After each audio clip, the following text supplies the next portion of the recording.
আসসালামু আলাইকুম। কেমন আছেন সবাই? আশা করি ভালো আছেন। আমিও ভালো আছি আলহামদুলিল্লাহ। তবে অনেক মানুষ ভালো নেই, কষ্টে রয়েছে আমাদের প্রতিবেশী কিংবা আমাদের দেশের মানুষ। চারদিকে বৃষ্টি ঝরতেছিল, যেহেতু বর্তমান বৃষ্টির সিজন, তাই বৃষ্টি পড়তেছে। এখন আমি ভাবলাম যে অনেক দিন ধরে ব্লগ ভিডিও দেওয়া হয় না ইউটিউবে, সো একটা ব্লগ করা যায়। আমি পাঁপড়গুলো অনেক আগে তৈরি করে রেখেছিলাম। পাঁপড়ের ভিডিও আমি শেয়ার করিনি, যদি আপনারা চান তাহলে অবশ্যই আমি শেয়ার করব। প্লিজ কমেন্টে জানাবেন। আমি এক এক করে সব পাঁপড়গুলো ভেজে নিলাম। যেহেতু পাঁপড় ভাজতে তেলের অনেক বেশি প্রয়োজন হয়, তাই একবারে একটু বেশি করে ভাজলাম, যে কয়েকদিন আমি রেখে দিব।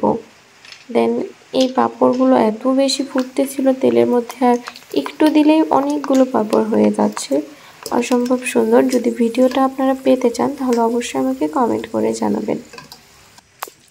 বর্তমানে যে বাংলাদেশের বন্যা পরিস্থিতি রয়েছে, আমাদের ছাত্র সমাজ এত সুন্দরভাবে সবটা পালন করে আসতেছে এবং প্রতিটা সময় মানুষের বিপদে পাশে থাকতেছে। তাদেরকে অসংখ্য ধন্যবাদ, এবং যারা বন্যার্থদের পাশে দাঁড়িয়েছেন তাদেরকে অনেক ধন্যবাদ। আর যারা এখনো পাশে দাঁড়াতে পারেননি, মন খারাপ করবেন না, ইনশাল্লাহ একদিন আপনারাও অন্য কারো পাশে দাঁড়াবেন। আজকে আমি শুধু এতটুকুই ভিডিও করলাম, কারণ আমি অনেক দিন যাবত ব্লগ ভিডিও করি না, এজন্যই।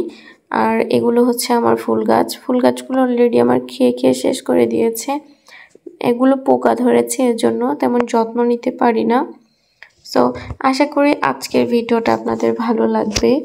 আর বড় বলতেছি, বর্তমান যারা বন্যার্থীদের পাশে দাঁড়িয়েছেন তাদেরকে অসংখ্য ধন্যবাদ এবং অনেক ভালোবাসা। এবং এখনও যারা দাঁড়াতে পারেননি, প্লিজ মন খারাপ করবেন না, সামনে দাঁড়াতে পারবেন। এই তো আমার পাঁপড় রেডি হয়ে গেছে। আমি এখন এই পটের মধ্যে ভরে রেখে দেব বেশ কিছু দিনের জন্য। আর দেখেন কতটা মুচমুচে হয়েছে। আল্লাহ হাফেজ, দেখা হবে নেক্সট ভিডিওতে।